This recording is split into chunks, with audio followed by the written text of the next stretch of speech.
Cinema చాలా బాగుందండి, సూపర్గా అనిపించింది. బ్లాక్ బాస్టర్ హిట్ నిజంగా. ఒకటి మాట చెప్పుకోవాలి, మంచు విష్ణు గురించి చెప్పాలి. యాక్టింగ్ అయితే చాలా రోజుల తర్వాత వచ్చిన కంబ్యాక్ మూవీ కాబట్టి మామూలు లేదు. కల్టు బొమ్మంటారు, కల్టు చూపించాడు.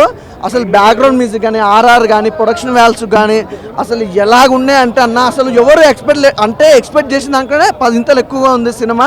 అలాగే యాక్టింగ్ పరంగా చూసుకుంటే మోహన్ బాబు గారి యాక్టింగ్ ఎలా ఉందంటే సినిమా మొత్తం ఇంకో లెవెల్ తీసుకెళ్ళి టర్నింగ్ పాయింట్ అనేది మోహన్ బాబు గారి నుంచి వస్తుంది. అలాగే నిజంగా మంచు విష్ణు గురించి ఒకటే మాట చెప్పాలి, సినిమా కల్టు బొమ్మ చూపించాడు. అలాగే నిజంగా ఫ్యాన్స్కి మాత్రం పండుగ అనుకోవచ్చు. చాలా రోజుల తర్వాత ఒక మంచి సినిమాగా అనుకోవచ్చు, కానీ బ్లాక్ బాస్టర్ హిట్ ఇచ్చాడు. రివ్యూ కాదండి, బ్లాక్ బాస్టర్ హిట్టింగ్, అందులో ఎలాంటి డౌట్ లేదు. లేదండి, అంటే ఒక పాయింట్ అయితే మాట్లాడుకోవాలి. ఈ సినిమాకి నిజంగా ప్రభాస్ అన్న క్యారెక్టర్ అయితే చాలా ఇంపార్టెంట్.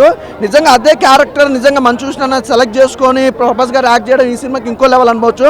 ఇంటర్వెల్ బిఫోర్ అంతా ఒక లెవెల్ అయితే ఆఫ్టర్ ఇంటర్వెల్ తర్వాత ఉంటుంది.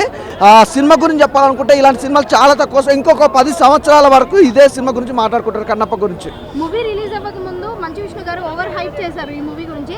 ఆ ఓవర్ హైప్ ఈ సినిమాలో నిజంగా కనిపించింది. విష్ణన్న, నువ్వు చేసిన ఓవర్ హైప్ చాలా తక్కువ అన్న, ఇంకా డబల్ చేయాలి. అసలు మామూలుగా లేదు, ఎందుకంటే సినిమా బ్లాక్ బస్టర్ హిట్ కొట్టింది.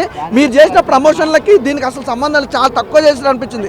మామూలు సినిమా చూడడం ముందుకి చాలా ప్రమోషన్లు చేసిన అనుకున్నా, కానీ సినిమా చూసినాక ఇంకా తక్కువ చేసిన ప్రమోషన్లు అనుకున్నాం. చాలా బాగుంది సినిమా.